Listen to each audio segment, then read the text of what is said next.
देखिए, जब एक आईपीओ अलॉट नहीं होता है वैसे तो 6 से 7 दिन में आपको रिफंड देखने के लिए मिल जाता है, पर यहाँ पे होता क्या है कि नहीं मिल रहा है, अमाउंट तो ब्लॉक है अभी भी।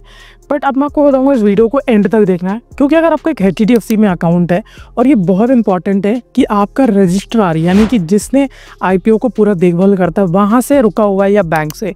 सो दोनों केस में क्या होता है, एग्जाम्पल के तौर पर मैं बताता हूँ। यहाँ पर जब ये मैंडेट जो होता है UPI मैंडेट वो एक्सपायर हो जाता है, तभी आपको रिफंड देखने के लिए मिलता है। +3 वर्किंग डेज का माना जाता है एज पर रूल, बट कोई बैंक वाले 6 से 7 दिन तक लेके चले जाते हैं। But at the last 7 days से ज़्यादा का टाइम हो गया है, तो प्लीज़ आप ये प्रोसीजर को फॉलो कीजिए और अकाउंट में विदिन 48 आवर्स में, मैं सही बता रहा हूँ, 48 आवर्स में पैसे आ जाएंगे। अब आपको शुरू में आप एक छोटा सा जो है रियल इंसिडेंट बता देता हूँ। सो रिसेंटली LG के एक आईपीओ रिलीज हुए। वैसे तो मैं SBI को यूज़ करता हूँ, जैसे ओवरऑल जैसे कुछ फ्रेंड्स हो जाते हैं, उस फ्रेंड में से एक HDFC का था जिसका अकाउंट है और उसने भी LG का अप्लाई किया। वैसे तो मुझे मिल गया है पर उसको नहीं मिला एंड उस चीज़ का उसको दुख होता है, पर ठीक है। बट यहाँ पे बात करते हैं HDFC का है, उसको नहीं मिला। वैसे तो अभी रिसेंटली हुआ है तो उसका अभी पैसा नहीं आया, तो वो मैंने उसको समझा दिया, बट नहीं 7 डेज हो गया तो आपको क्या करना है। उससे पहले आपको समझते एक छोटा सा प्रोसीजर। भी एक आईपीओ आता है तो पहले आपको मिलता है ये डॉक्यूमेंट। ये डॉक्यूमेंट आपको बहुत पहले मिल जाता है, काफ़ी हफ्ते पहले, कुछ महीने पहले। फिर एक सेबी से अप्रूव्ड आता है, उसे कहते हैं RHP। तो बहुत ज़्यादा इंपॉर्टेंट है, यहीं पर आप मार खा जाते हो। जब एक आईपीओ अप्लाई करते हो, सबसे पहला चीज़ तो सोशल मीडिया पे कोई भी कहता है उस पर फॉलो नहीं करना है, पहला चीज़। दूसरा चीज़ आपको हमेशा देखना है उस डॉक्यूमेंट को ओपन करके रिस्क फैक्टर क्या है, वो पैसा किस चीज़ के लिए रेस कर रही है। आईपीओ का मतलब है वो फंड रेस करने आई है, ओके, तो किस चीज़ में वो पैसे को यूज़ करने वाली है, ये सबसे ज़्यादा इंपॉर्टेंट है।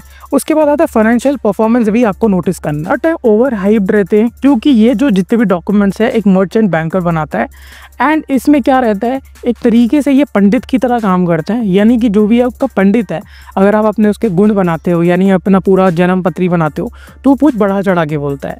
वही ये डॉक्यूमेंट भी वैसे ही होते हैं, कुछ ज़्यादा ही बढ़ा चढ़ा के। सो इसलिए आपको डीप डाउन रिसर्च करना बहुत ज़्यादा ज़रूरी है किसी भी तरीके का इन्वेस्टमेंट करने से पहले।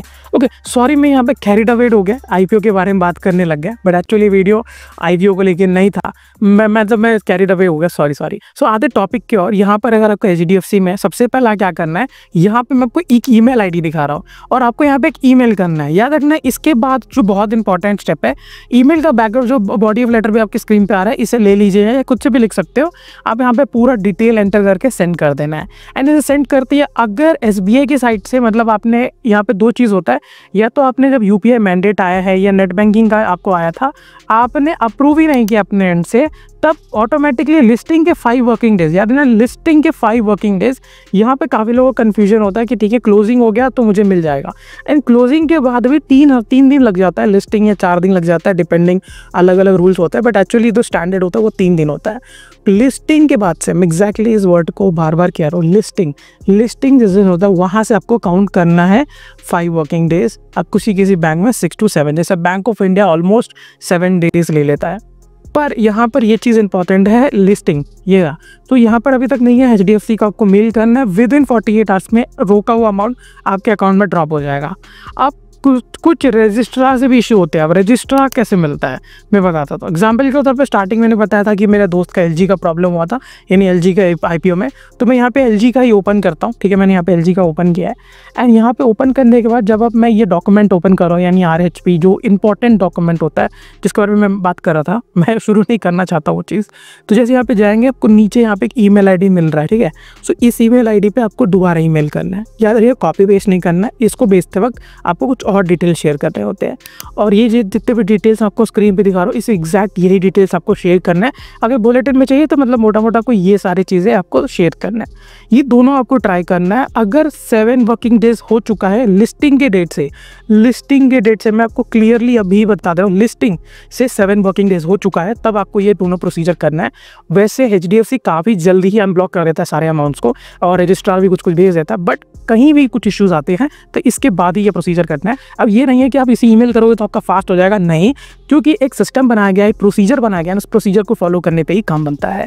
और यहाँ पर अगर आपका SBI में अकाउंट है तो आपको यहाँ पर IPO का रिफंड कैसे आता है मैंने बताया हुआ है। सो स्टिल आपको कोई भी डाउट आता है आप बेझिझक आप कमेंट सेक्शन में पूछ सकते हो। इन्वेस्टमेंट करने से पहले प्लीज़, बहुत सारे लोग सोशल मीडिया के और टेलीग्राम के कुछ रिकमेंडेड पे खरीद डाल देते हैं। देखिए, हर IPO आपको प्रॉफिट नहीं देने वाला है। कुछ टाइम IPO पे जब लिस्ट होता है कुछ अच्छा खासा गेन मिल जाता है, बट कुछ टाइम के बाद वो भी गेन्स खत्म हो जाते हैं। सो ये सारी चीज़ें माइंड में रख के इन्वेस्टमेंट करना होता है। चलिए, बाकी मैं यहाँ पे इन्वेस्टमेंट टिप्स देने नहीं आया था, ये टेक चैनल है, यहाँ पे मैंने रिफंड की बात करने का टाइटल और थंबनेल बनाया था। सो रिफंड का मैंने बना दिया। इसके बाद भी कोई भी डाउट आता है और कभी भी गूगल से कोई भी email ID फ़ोन नंबर कभी मत लेना, बस यही तक रखते हैं। कोई भी डाउट आता है कमेंट में पता को क्या करना है। मिलते हैं नए फ्रेंड एपिसोड में, तब तक के लिए बाय बाय।